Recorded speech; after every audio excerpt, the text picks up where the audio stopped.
आज यहाँ पे प्रेस कॉन्फ्रेंस रखा गया, इस पर क्या कहना चाहेंगे आप?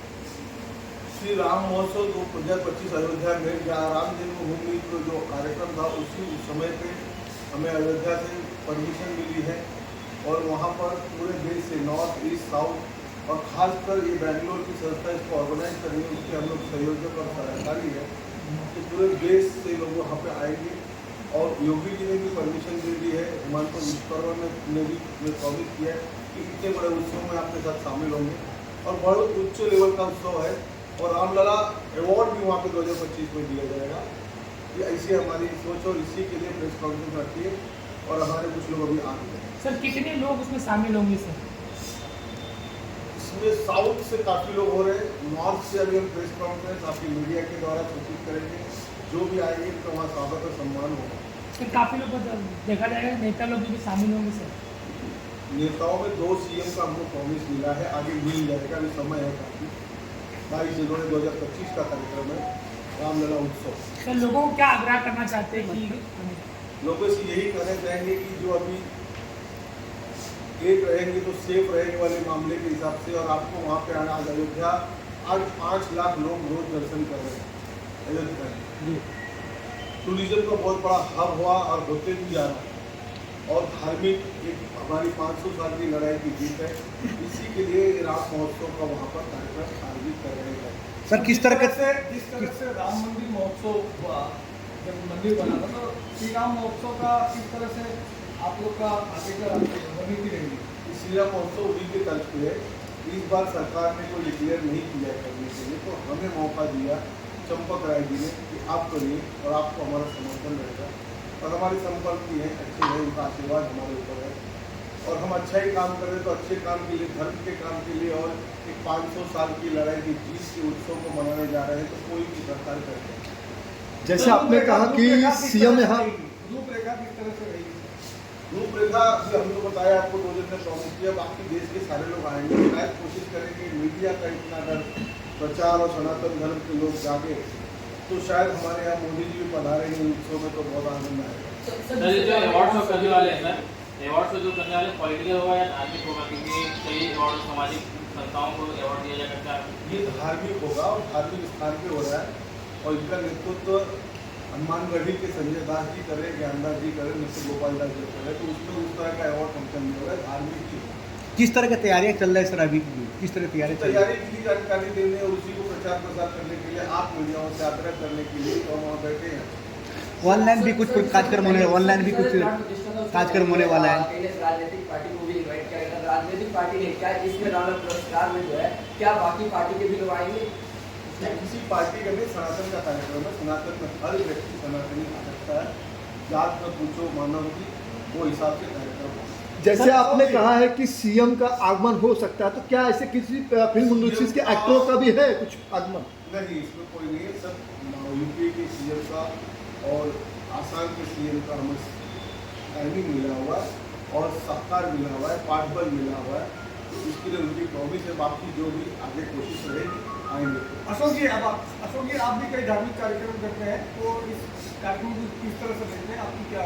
देखिए, ये जो कार्यक्रम किया जा रहा है, इसका सबसे बड़ा उद्देश्य जो है कि हमारे युवा वर्ग को इस सांस्कृतिक और कुछ कल्चरल प्रोग्राम के माध्यम से सबको जोड़ा है और जो कार्यक्रम के रूपरेखा भी रखा गया है, जैसे कि राम का ड्रेस, राम के पाप, राम के चरित्र, राम के ऊपर म्यूजिक, उसके ऊपर ड्राइंग, सभी तरह के कंपटीशन होंगे। इसके लिए एक व्हाट्सएप नंबर और वो दिया जाएगा, व्हाट्सएप नंबर चलाएगा, उसको भेजेंगे, उसमें से जो भी लोग सेलेक्ट होंगे और पार्टिसिपेट करने के लिए आएंगे, उसमें से 6 लोगों को अलग अलग पुरस्कार दिया जाएगा। लेकिन ये कार्यक्रम टोटल धार्मिक कार्यक्रम है। राम मंदिर स्थापना होने के प्रथम वर्ष के उपलक्ष्य में ये प्रथम कार्यक्रम है और इसका पॉलिटिक्स से कोई लेना देना नहीं है। इसका मेन जो उद्देश्य हमारा यही है कि जो लोग बच्चे रह गए हैं, राम के बारे में नहीं जान रहे हैं और हमारी युवा पीढ़ी जो कुछ गलत रास्तों पे जा रही है, लेकिन मुझे कहते हुए बहुत खुशी हो रही है। आज जिस स्तर पे जाइए, हमारे युवाओं की संख्या बहुत ज़्यादा है वहाँ पे, तो हम लोग का टारगेट यही है कि जो भी और बच्चे रह गए हैं सब लोग वहाँ पे आए और राम दर्शन भी करें और राम महोत्सव में भाग भी लें और एक कार्यक्रम को सफल बनाने के लिए हम लोग पूरे जी जान से लगे। अशोक सर, जिस प्रकार से आपके मित्र राम जी हैं और जिस प्रकार से हमेशा कुछ भी हो भगवान का यूपी से लेकर दिल्ली तक हमेशा जुड़े रहते हैं, आपका कहना क्या उनके बारे में सर? देखिए, हर व्यक्ति का जीवन का कुछ उद्देश्य होता है। राम भाई का उद्देश्य एक ही है कि धर्म के माध्यम से लोगों को जोड़ो, और उस माध्यम से जुड़ने का सबसे बड़ा फायदा ये होता है कि वहाँ लोग बिना स्वार्थ के एक दूसरे से जुड़ते हैं, और जहाँ भी बिना स्वार्थ से एक दूसरे से जुड़ते हैं वहाँ पे एक प्यार मोहब्बत बना रहती है। क्या बात है, क्या बात है। जब सम्मानित सम्मानित सम्मानित महाराज जी, परिचय राष्ट्रीय कथाकार चंद्रांशु महाराज जी आए हैं और इस राम महोत्सव के मुख्य शर्मा जी हैं, अनिल जी हैं, रानी पाठक हैं और निरंजन है। ये बेंगलोर से हैं और पूरा प्रयास इन्हों का है। आयोजक ये हैं और संयोजक मैं हूँ। सफल बनाने में इनके साथ हूँ। दिल्ली की प्रेस कॉन्फ्रेंस था और यहाँ पे इस प्रेस कॉन्फ्रेंस इस राम उत्सव को आगे बढ़ाना और ज़्यादा से ज़्यादा माइलेज मिले, इसके लिए ये प्रेस कॉन्फ्रेंस आयोजित की गई है। आप इनसे आप चर्चा कर सकते हैं। महाराज जी, इस संस्था के जो बैनर तले हैं सभी ने अपनी अपनी जगहों पे मुख्य भूमिका निभाई है, तो आप यहाँ मुंबई में आपका आगमन हुआ, किस तरह से यहाँ पे राम कथा करके आम जनताओं के, आपके भक्तगणों को किस तरह से एक संदेश देना चाहेंगे पूरे भारत देश में? बहुत बहुत धन्यवाद। सबसे पहले आप सभी पत्रकार साथियों को मैं अभिनंदन करता हूँ, व्यक्तिगत तौर पर भी। आप जानते हैं कि सन 1947 में मेरा देश आज़ाद हुआ। मुगलों के आक्रांताओं के चंगुल से अभी कहीं बाकी है। अंग्रेजों के द्वारा तो हम लोग कहीं आज़ाद हुए, पर सांस्कृतिक लड़ाई बाकी थी। आप सबको याद होगा कि हमारे सनातन धर्म को मानने वाले, आंदोलन करने वाले जितने भी कार सेवक थे या उनके अग्रणी भूमिका निभाने वाले लोग थे, उस समय उन्होंने कहा था कि प्रमुख रूप से हमारे 3 स्थानों को दे दो। एक तो अयोध्या का राम मंदिर दे दो, काशी विश्वनाथ दे दो, और तीसरा मथुरा कृष्ण जन्मभूमि दे दो। लगभग 550 वर्ष और 76 वर्षों तक राम जन्मभूमि की लड़ाई लड़ते रहे। आप सबसे कुछ छुपा नहीं है। सरजू जी की धारा, खून की धारा बही, कार्य सेवकों ने, राम भक्तों ने अपने प्राणों की आहुति दिया, बहुत सारी लड़ाई हुई। तब जाकर के माननीय सुप्रीम कोर्ट, सर्वोच्चतम न्यायालय ने हम लोगों को यह घोषित किया कि राम मंदिर जहाँ पर भगवान बैठे हैं वह भगवान राम की ही मंदिर है और वहाँ पर राम मंदिर ही बनना चाहिए। उसके परिणाम स्वरूप भव्य राम मंदिर का निर्माण प्रारंभ हुआ और विगत वर्ष 2023 22 जनवरी को अपने भव्य मंदिर पर मर्यादा पुरुषोत्तम भगवान राम अपने बाल रूप में वहां पर विराजमान हो गए। आप सभी लोग जानते हैं कि हम लोग भगवान की रामनवमी जैसे मनाते हैं, वैसे हर साल रामनवमी जन्मोत्सव राम का मनाते हैं। ये प्राण प्रतिष्ठा हमारे देश की सांस्कृतिक लड़ाई की सबसे बड़ी जीत थी, जो लगभग पहला ये विजय हमारे सनातन संस्कृति के द्वारा, हिंदुओं के द्वारा, राम भक्तों के द्वारा, कार सेवकों के द्वारा हम लोगों ने जीता और भव्य राम मंदिर पर भगवान राम बैठे। प्राण प्रतिष्ठा के उपलक्ष्य में हम सब जितने भी सनातनी हिंदू भाई हैं, भगवान राम को मानने वाले विश्व भर में जितने हिंदू समाज हैं, अब भगवान की प्राण प्रतिष्ठा का वार्षिकोत्सव हम लोग मनाना चाहते हैं। जैसे हर्ष उल्लास बाजे गाजे के साथ में नाच गा के रामनवमी मनाते हैं, इतनी बड़ी जीत जब हम लोगों को मिली हुई है तो उसके उपलक्ष्य में रामोत्सव श्री राम सेवा प्रतिष्ठान के द्वारा जो सामाजिक कार्यों के लिए प्रतिबद्ध है, निरंतर सामाजिक कार्यों को करते रहते हैं। हमारे बगल में देख रहे हैं श्रीमान शशिकांत शर्मा जी हैं, एक बड़ा चेहरा है समाज सेवा का, और इनके साथ में निरंजन भैया हैं, अनिल जी हैं, और साथ में ही रानी पाठक जी हैं। सर्वोच्च भूमिका निभाने वाले हमारे प्रिय भैया राम कुमार पाल जी, राम जी भाई जी हमारे साथ में हैं। ये पूरी टीम मिला करके और हम सब लोग जितने लोग हैं ये उत्सव मना रहे हैं, देश की एकता के लिए, अखंडता के लिए, अपनी विरासत के लिए। और सबसे बड़ी बात, पंडित दीनदयाल उपाध्याय जी ने, जिसको आप लोग अंत्योदय नाम से जानते हैं, उन्होंने कहा था पंक्ति में खड़ा अंतिम व्यक्ति का उत्थान भारत का सर्वांगीण उत्थान है। भगवान राम का विजन जो था, पंक्ति में खड़ा अंतिम व्यक्ति, चाहे वो गिद्धराज जटायु हो, निषाद राज हो, और इसके साथ में चाहे वो बानर भालू हो, और यहाँ तक विदेश नीति की बात हो, चाहे अंतिम शांति दूत के रूप में अंगद जी हो, देश को जोड़ने के लिए जो राम जी ने किया, अगर अयोध्या में रहते, कहीं वो राजा बन जाते तो केवल अयोध्या के राम बनते, पर जब 14 वर्ष वनवास जाकर के सभी को जोड़ करके वापस लौट करके आए, तो जन जन के राम, प्राणी मात्र के राम और राजा राम के रूप में प्रतिष्ठित हो गए, जिसको महात्मा गांधी ने कहा था कि आजादी के बाद में राम राज्य की परिकल्पना साकार करेंगे। शायद राम मंदिर का निर्माण केवल एक मंदिर का निर्माण न होकर के संपूर्ण राष्ट्र मंदिर का निर्माण है, और राम राज्य की परिकल्पना, हिंदू राष्ट्र की परिकल्पना और राम के आदर्शों की परिकल्पना अब साकार होकर के। सर, आज यहाँ पे सभी लोगों ने, इस बैनर तले पे सभी लोगों ने मेहनत की, अपनी अपनी भूमिका निभाई। आपकी किस तरह की भूमिका है इसमें संस्था पे बताओ। सबसे पहले सभी पत्रकार भाइयों को जय सीताराम। मंच पे विराजमान हमारे आदरणीय पूजनीय श्री जगन्नाथ महाराज जी को प्रणाम करता हूँ। राम जी भाई जी है, हमारे मुंबई के सिन्हा जी है, छोटे भाई निरंजन जी है, हमारे बिटिया रानी है, हमारे मित्र अनिल जी है, तमिलनाडु से आया सीलम से।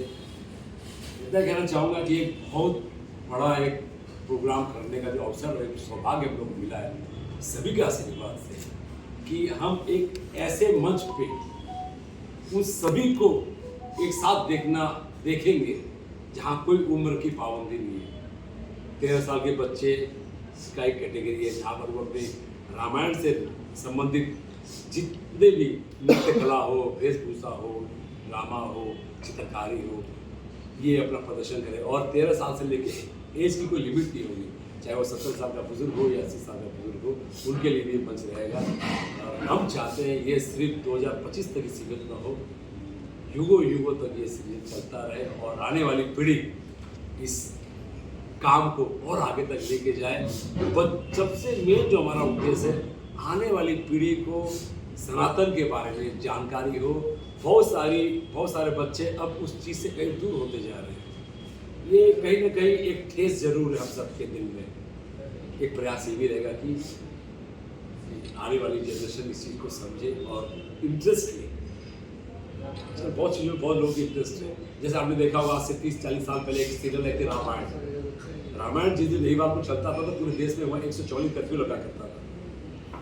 सब चुपचाप, किसी घर में आवाज़ नहीं आती थी, टीवी की आवाज़ आती थी। वो सीरियल, वो इतिहास आप सबके सहयोग से, आप मीडिया भाइयों के सहयोग से हम ये कोशिश करें कि वो इतिहास हम दोबारा आपके सामने ला सकें। बस ये हमारा प्रयास है। संस्था तो आपने बनाया ही है, और ये जो श्री राम महोत्सव है 2025 अयोध्या, तो इसको किस तरह से हर घरों में जाकर इस संस्था को नाम जुबान पर लाने का काम कोशिश करेंगे, और किस तरह से लोग आकर राम कथा सुनना चाहेंगे? क्या ऐसा कुछ भूमिका होगी? देखिए, भूमिका का शुरुआत हो चुकी है। अभी इस होटल के सामने ग्राउंड में राम कथा का आयोजन चल रहा है, जहाँ की रोज 3-4 हज़ार दर्शक आते हैं। वहाँ से भी इस कार्यक्रम के बारे में अनाउंस किया जाएगा। इसके अलावा और भी बहुत से हमारे छोटे छोटे धार्मिक कार्यक्रम होते हैं, क्योंकि मैं तो ज़्यादातर धार्मिक कार्यक्रम में ही भाग लेता हूँ और उसे ही करता हूँ। तो उस कार्यक्रम के माध्यम से और प्लस आज जो हमारी सोशल मीडिया है, व्हाट्सएप है, फेसबुक है, बाकी और भी जो मीडिया है, उन मीडिया के थ्रू हम लोग का कोशिश ये रहेगा कि कार्यक्रम के रूप में का हर घर घर में जाए, ताकि इस कार्यक्रम में ज़्यादा से ज़्यादा लोग शामिल हो सकें। इस संस्था में किस तरह से आपकी भूमिका है, और किस तरह से विलीन होकर इस राम कथा को जो महाराज जी आ जाए उनके नेतृत्व में किस तरह से लोगों को आप संदेश देके आम जनताओं को अपने पास राम कथा का अच्छी ज्ञान देना चाहें, कैसे देना चाहें? ये अभी ये संस्थान है ना, श्री राम सेवा प्रतिष्ठान, ये 20 ईयर्स से हम करके आ रहे हैं। ये CSR से मतलब सेवा करके आ रहे हैं हम। ये नया प्लान किया है अभी, नया एक प्रोग्राम करने के लिए 1 ईयर का रामलला का प्राण प्रतिष्ठान का 1 ईयर सेलिब्रेशन के लिए हमने नया प्लान किया है। इसका ऊपर सब सारे इंडिया, सारे विश्व में सब लोगों को रामायण रामायण का संबंधित क्या क्या है उसके लिए कंपटीशन रखा है। बाद में पुरस्कार के लिए अभी बोला रामायण का काम कौन कौन किया है, राम का तत्व सिद्धांत आदर्श से कौन करता है, वो लोगों को पुरस्कार करने का 2 प्लान से हमने ये प्रतिष्ठान से स्टार्ट करने के लिए प्लान किया। क्या रानी पाठक जी, जिस तरह से इस बैनर को आज आप सामने रहकर एक अच्छा सा राम कथा का आयोजन आप लोग सभी लोगों ने मिलकर किया है, तो क्या वाकई में पूरे देश में एक समय ऐसा आएगा कि इस संस्था वाकई में पूरे हिंदुस्तान में राम राम कहलाएगा, ऐसा है क्या? सो हमारा जो बेसिकली ये जो मतलब ये आप देख रहे हो रामोत्सव, तो हमने जो अभी look camera centre, yes continue camera yes बोलिए आप। सो बेसिकली हम आप लुक कैसे बात करो, यस कंटिन्यू। सो बेसिकली यदि आपने बाहर यदि बड़े बड़े जैसे बाहर इंटरनेशनल लेवल पे आप लोगों ने देखा होगा कि उनका कल्चर वो लोग कैसे फॉलो करते हैं in terms of their art in their event. या सो हम लोग जब ये इवेंट करने वाले हैं जो रामोत्सव रहेगा जो 2025 में हो रहा है जनवरी 22 में, तो ये इवेंट ऐसा रहने वाला है जो म्यूजिकली मतलब सबको मतलब एनहांस करके हम लोग उस लेवल पे लेके जाएंगे कि people will add this as a subject कि ओके हमें रामायण मतलब रामायण सीखनी चाहिए। तो हम लोग जो जिस तरीके से हमारा जैसे अभी आप हम लोगों का स्टेज सेटअप है, it will be like huge. तो बेसिकली आपने जैसे आप बड़े बड़े अवार्ड देखते होगे या ओके थैंक यू। ये जो हमारे देश में सोशल मीडिया पर डांस तो करते पर संतना जो है तो हम कम जुड़ते हैं, करेक्ट क्या बोलना चाहिए इस पे? बेसिकली ये जो हम लोग जैसे रामोत्सव जो करने का मतलब हमारे दिमाग में जो ये आइडिया है इट्स द सेम थिंग कि हम लोग जो अभी युवा है हमको हमारी हिस्ट्री मतलब समझाना इन टर्म्स ऑफ दी कला। जैसे हमारा कल्चर में बहुत सारी चीज़ें लाइक हमारे पास भरतनाट्यम है, Kathakali, there are different art form. So by this event we will again हम लोगों का जो बेसिकली जो फोरकास्ट हम लोग जो दिखाना चाहते हैं ये यही दिखाना चाहते हैं कि हमारे अंदर इतिहास में इतनी चीज़ें हैं कि हम लोगों को मतलब it can be added as one of the subject for the learning in future like the Ramayana like a art and play. 2025 में सो 2025 से हम लोग शुरुआत कर रहे हैं as a part of 1 year celebration. तो नेक्स्ट ईयर ऑल्सो हम लोग जैसे हमको आप लोगों का सपोर्ट मिलता है, जैसे जैसे लोग हमारे साथ जुड़ेंगे डेफिनेटली हम लोग इसको अगले हर साल करेंगे।